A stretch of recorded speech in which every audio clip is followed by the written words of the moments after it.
You will find my second channel. In the first comment, I will upload the new Manhwa on it, and I will upload some new episodes of The Black Scythe on it, so subscribe to the channel. Thanks to our friend who supported the channel financially in the previous video. And before we start, don't forget to like, subscribe, and support the channel financially. The bodyguard asked, "Why didn't you tell the prophet?" He replied, "He already knows, said he'd come to congratulate me. If that isn't a sign, I don't know what is." The mood was celebratory, so much so that Ma Kyung-rok personally arranged a party for the employees. A rare gesture from someone so cold. The bodyguard asked, "Did you have breakfast?" He said, "No, I forgot. When you've waited 5 years for something, you don't really feel hunger." His eyes were shining. The weight of those years seemed to lift from his shoulders all at once. And then a knock. The bodyguard said, "President, the chairman is here." Ma Kyung-rok's expression shifted instantly. From joy to guarded tension, he turned. There he was. Ma Dai-chul, towering and stern as ever, stepping into the room with his commanding presence. His tailored suit was flawless, his expression unreadable. But it wasn't just him. Following close behind were Ma Kyung-rok's younger brothers, the second and third sons. And just like that, the smile on Ma Kyung-rok's face froze, turned brittle. He said, voice quieter now, "You're here, father." His eyes flicked to his brothers. They weren't smiling, and neither was he. They were family only in name, strangers bound by blood. And now, in this moment of glory, the true battle began. Ma Kyung-rok had 2 younger brothers. The second, Ma Kyung-sang, was a year younger, a sharp, calculating man with a permanent chip on his shoulder. The third, Ma Kyung-soo, was 2 years younger, and though he smiled more often than the others, his eyes never smiled with him. As children, they fought. Oh, they fought like hell. Broken toys, scraped knees, bloodied noses. They had it all, but never anything serious. Never anything they couldn't forget after a shared meal or a scolding from their father. But adulthood was different. They didn't fight over toys anymore. They fought over money, and not just any money, a fortune. The kind of wealth that turns siblings into strangers and rivals into enemies. They hadn't just been born with silver spoons in their mouths. They had diamond spoons,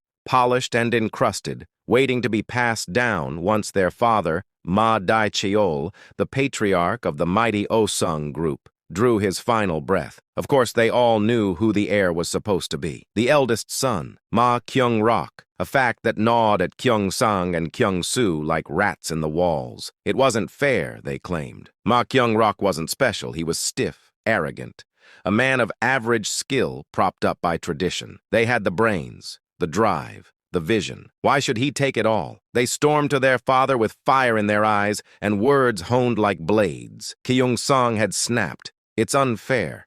He's not fit to inherit everything," Kyung-soo added. "I've already doubled the quarterly ROI in my division, and he's still riding your coattails." Their arguments weren't baseless. Ma Dai-cheol, a man who had clawed his way up from nothing, wasn't blind. He had said, leaning back in his chair like a king in court, "Fine. Then let ability decide, not age. Whoever proves their worth shall inherit the group." It was that moment, that exact moment, that the bond between the brothers truly shattered. Now, they stood face to face for the first time in months, in the center of the opulent banquet hall, beneath the glittering chandeliers and the quiet hum of corporate elites sipping champagne.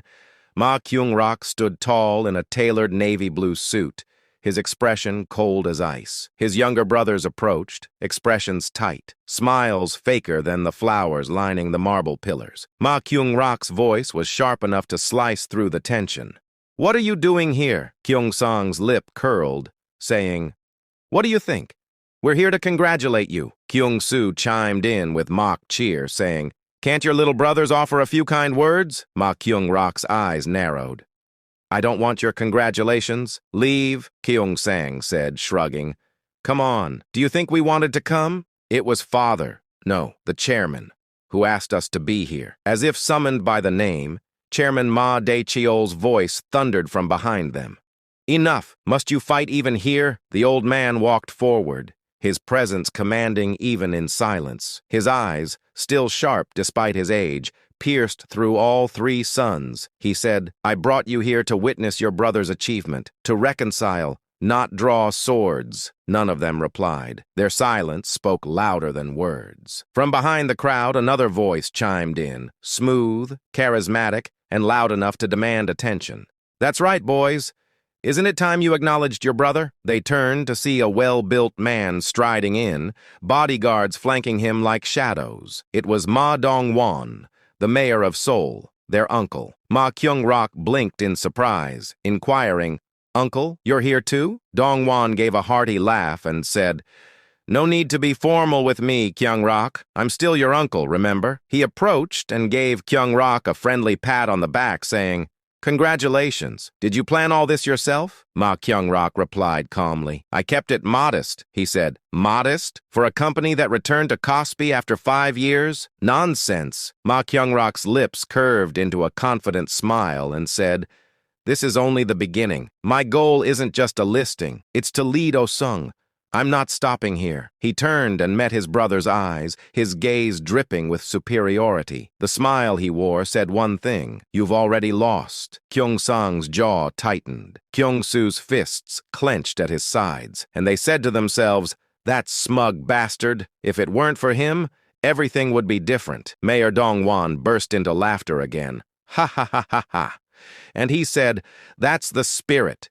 The future heir of Osung needs that kind of confidence." He looked to the chairman and inquired, "Brother, surely you're no longer worried about your successor?" Ma De-cheol smiled faintly and said, "No. With these results, there's no more to say." Dong-won said, "He even exceeded your expectations. Wasn't the requirement just to reach the top 30 of Kosdak?" Ma De-cheol said, "Yes, and he made it into Kospi. He's done far better than I imagined." At the praise, Ma Kyung-rok bowed slightly and said, "Thank you, Chairman." It was rare, incredibly rare, for his father to offer compliments. This one felt like a crown placed on his head. But the faces of his brothers twisted with rage and resentment. If this was meant to reconcile them, it had failed miserably. If anything, it made things worse. But maybe that's what their father had planned all along. Ma De-cheol said to himself, "Good. Envy him, resent him, let your hatred fuel your growth." He had no intention of reconciling them. He simply wanted to spark a fire of competition. But he had no idea he was pouring gasoline onto dry wood. Then came the moment that shattered any pretense of civility. Kyung-sang said, his voice suddenly casual, "By the way, brother, isn't it time you told us?" Ma Kyung-rok tilted his head slightly and inquired. "Told you what?" he said. "Your nickname." The room seemed to still. Ma Kyung-rok's expression hardened. The nickname. In the other world, the virtual world they all inhabited as players, your nickname was everything. Your identity, your legend, and your greatest vulnerability. There was only one reason they'd ask. They wanted to track him. They wanted to kill him. He narrowed his eyes and inquired, "Why?" Kyung-sang said, feigning innocence. "Just curious," Ma Kyung-rok countered. "What's your nickname then?" Kyung-soo smirked and said, "Respect your elders. You go first." Ma Kyung-rok's voice lowered like a blade being unsheathed. "Fine, Black Scythe," Kyung-sang snorted, saying, "Stop joking." Ma Kyung-rok said, "I'm serious." Kyung-soo's eyes gleamed with challenge and said, "Then prove it. Use the duel feature. No weapons, no skills. Just your bare hands. Fight both of us." Ma Kyung-rok inquired. "What?" he said. 2-on-1. If you're really Black Scythe, you can handle that, right?" A hush fell over the banquet hall. They weren't just provoking him. They were challenging him, publicly, in front of their father, their uncle, and everyone in power. Ma Kyung-rok clenched his fists slowly. If he had a weapon, it would be easy. If he could use his skills, he'd crush them. But bare-handed, even for Black Scythe, that was a tall order. He looked at them both, his brothers, his rivals, his enemies, and realized this wasn't just a duel. This was war. It was a ridiculous provocation, childish even. But Ma Kyung-rok didn't respond. He couldn't, not without a weapon. Sure, he had guts, but guts wouldn't protect him in a bare-knuckle brawl against trained brothers who smelled blood. If they fought here and now, it'd be suicide. Instead, he drew in a deep breath, clenched his fists behind his back, and forced a crooked smile. He said coolly, "Fine, I lied a bit. I'm not Black Scythe. Are you satisfied?" His younger brother sneered, his lips curling in arrogant triumph.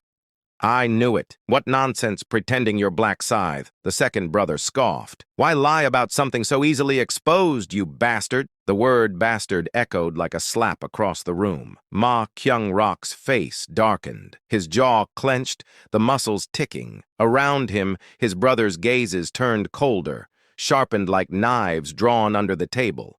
A shout tore through the thick tension. "What are you doing?" It was Ma Dae-cheol, their father, the chairman. He had been watching silently up until now, but even he couldn't stomach the open hostility anymore. He added, "You, talking about duels and whatnot, are you here to fight your brother?" One of the brothers sighed dramatically and said, "See, we told you we didn't want to come." The other, arms folded, eyes burning with contempt, and said, "But you insisted on dragging us here." The chairman's face turned red with fury, veins pulsing in his temples, and said, What? You rascals!" But his sons didn't flinch. In the past, perhaps they would have bowed their heads, because back then the successor hadn't been chosen, but not now. Ma Kyung-rok had proven himself, had conquered 13 rounds in the other world, had grown the family business into a Kospi-listed behemoth. Everyone knew it. The successor was decided. One brother rolled his shoulders and said, "Honestly, we don't understand why you brought us here." The other waved dismissively, saying, "If it's to tell us to learn from our amazing brother, we're leaving," the chairman roared, half rising from his seat. "You ungrateful bastards," their uncle Ma Dong-won cried, eyes wide with disbelief. "Hey guys, how can you speak to your father like that?" But the brothers were already walking away. Before leaving, one of them glanced back at Kyung-rok, his voice dripping with venom. "Kyung-rok, be careful on dark roads."